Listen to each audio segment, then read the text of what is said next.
दुनिया भर में कोरोना ने हाहाकार मचाया। कई मुल्क वैक्सीन की कवायद में जुटे, बनाने भी लगे, लेकिन वैक्सीन लगने के बाद भी कोरोना की टेंशन दूर नहीं हो रही। एक अफ्रीकी देश जहां सबसे ज़्यादा वैक्सीन लगाई गई, वहां फिर से कोरोना के मामले बढ़ने लगे। ये खबर आते ही WHO ने अब कहा है इसकी समीक्षा की जा रही है। ये अफ्रीकी देश है सेशेल्स, जहां दुनिया में सबसे ज़्यादा कोरोना वैक्सीन लगाई गई।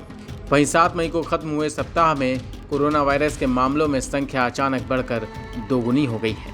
सेशेल्स के इन डरावने आंकड़ों से ये चिंता बढ़ गई है कि क्या कोविड-19 टीके विश्व के कुछ जगहों पर कोरोना वायरस के कहर को रोकने में मददगार नहीं है। सवाल उठ रहा है कि आखिर ऐसा क्यों हो रहा है। दरअसल इससे पहले सेशेल्स के स्वास्थ्य मंत्रालय ने कहा था कि उनके देश में पिछले सप्ताह कोरोना से संक्रमित होने वाले 1/3 लोग पूरी तरह से टीकाकरण करवा चुके हैं। सेशेल्स में दुनिया के अन्य हिस्सों की तुलना में आबादी के अनुपात में सबसे ज़्यादा कोरोना टीका लगाया गया। सेशेल्स के स्वास्थ्य मंत्रालय ने कहा था कि पिछले सप्ताह देश में कोरोना सक्रिय मामलों की संख्या बढ़कर 2486 हो गई है। स्वास्थ्य मंत्रालय के मुताबिक इन 2486 लोगों में 37% लोगों को कोरोना वायरस की वैक्सीन की 2 डोज भी लग चुकी थी। यही नहीं, हिंद महासागर में स्थित मालदीव में भी कोरोना वायरस के मामले लगातार बढ़ रहे हैं।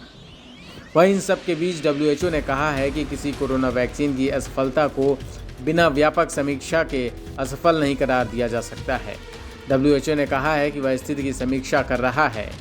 WHO के प्रतिरक्षा विभाग के डायरेक्टर केट ओब्रायन ने कहा कि उनका संगठन सेशेल्स की सरकार के साथ सीधे संपर्क में है।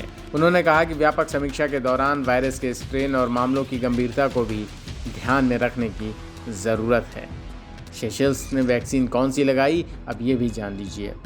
सेशेल्स ने अब तक 57% लोगों को चीन की साइनोफार्म और बाकी लोगों को भारत में बनी ऑक्सफोर्ड की कोविशील्ड कोरोना वैक्सीन लगाई है। हालांकि राहत की खबर ये है कि नए बढ़ते आंकड़ों में कोरोना वैक्सीन लेने वाले किसी भी व्यक्ति की कोरोना की चपेट में आने पर मौत नहीं हुई। सेशेल्स के स्वास्थ्य मंत्रालय और WHO दोनों ने ही इस बात पर जोर दिया कि जिन लोगों की हालत गंभीर हो रही है वे सभी बिना टीकाकरण के लोग हैं। आपको बता दें कि भारत ने भी गिफ्ट के तौर पर 50,000 कोविशील्ड कोरोना वैक्सीन सेशेल्स को भेजी थी।